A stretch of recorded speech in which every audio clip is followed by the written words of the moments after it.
words can't say what we feel so deeply inside. Your beautiful expressions of concern and love, and we thank you. Just don't know how to say it any better than that right now. Somehow, may the Lord give to us strength as we come through the months ahead to say thank you by deed and action and love as we have our work together in the Lord.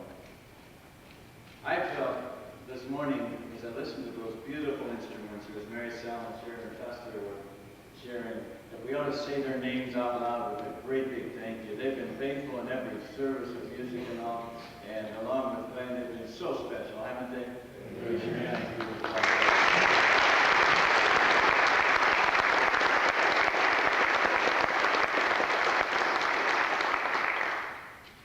And I want to thank you for making one of your priorities at the end of this grueling and grilling conference to be here this morning.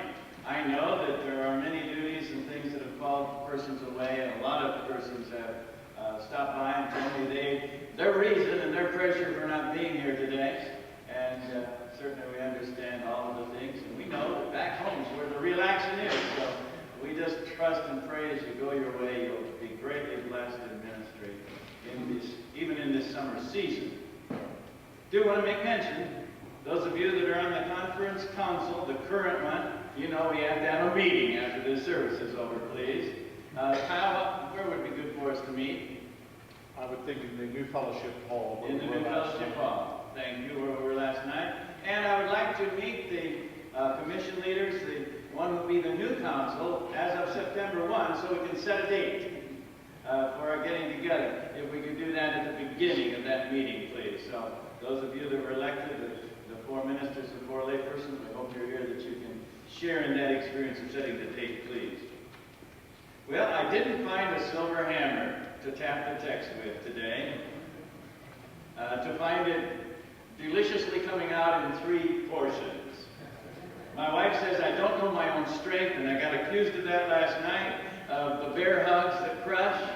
I found a sledgehammer, and I hit the text, and it just spattered out into 158 pieces. Actually, it did. I found 158 places in the Bible where hope is mentioned. And I thought I can't go to all 158 of those, so I just picked on a few of the keys.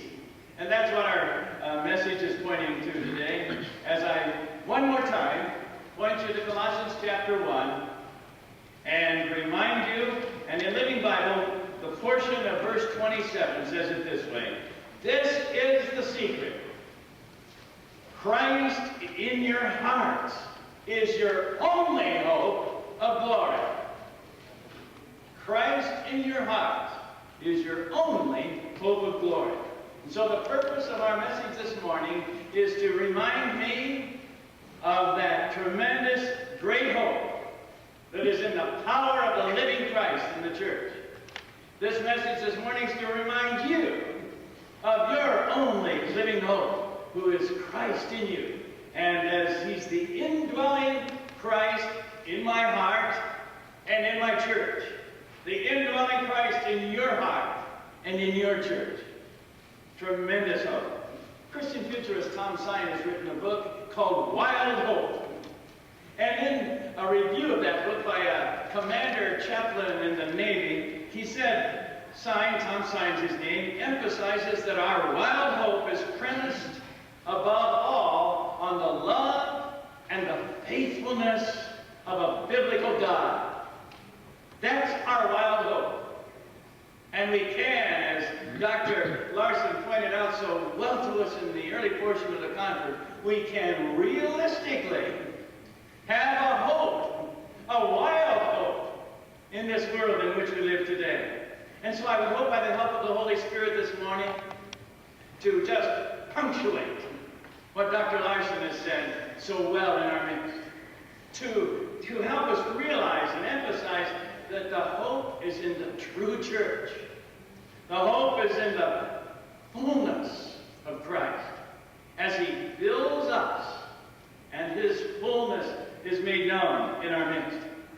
Well, you did it again last night and gave me that beautiful plaque that's got Isaiah 40:31 imprinted so well upon it.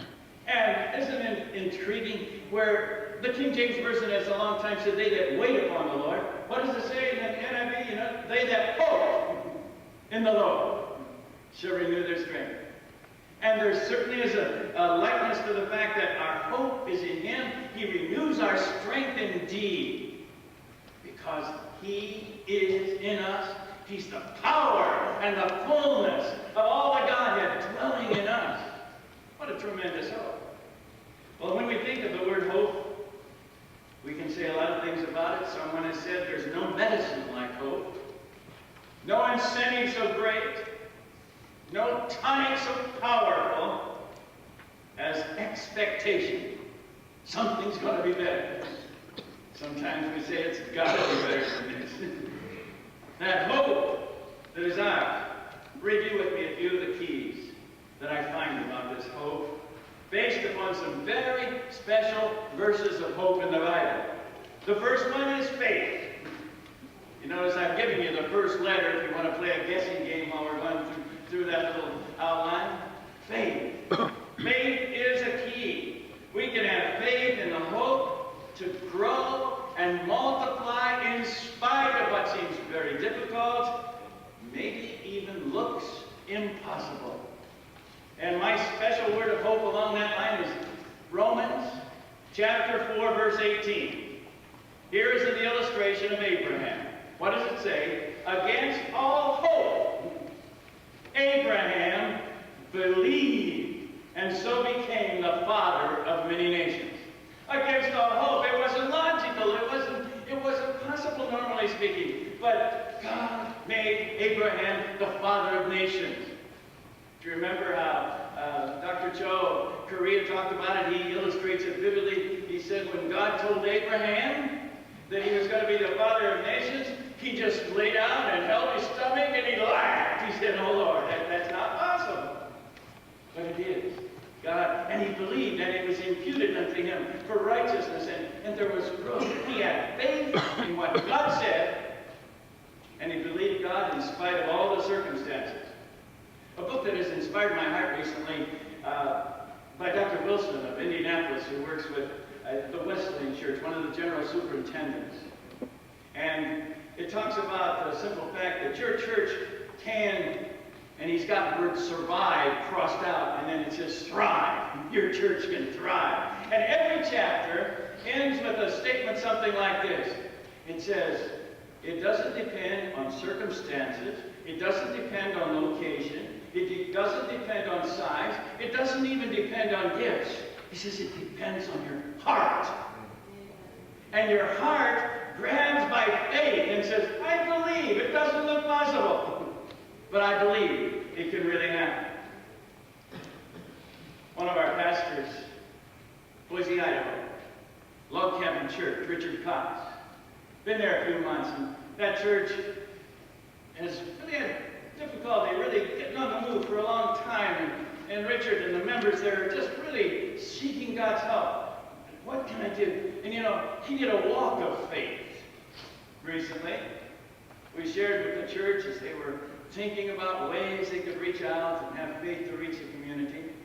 He went down to the public library, got the city directory, looked up the name of everybody that lived in every house in the blocks around the church.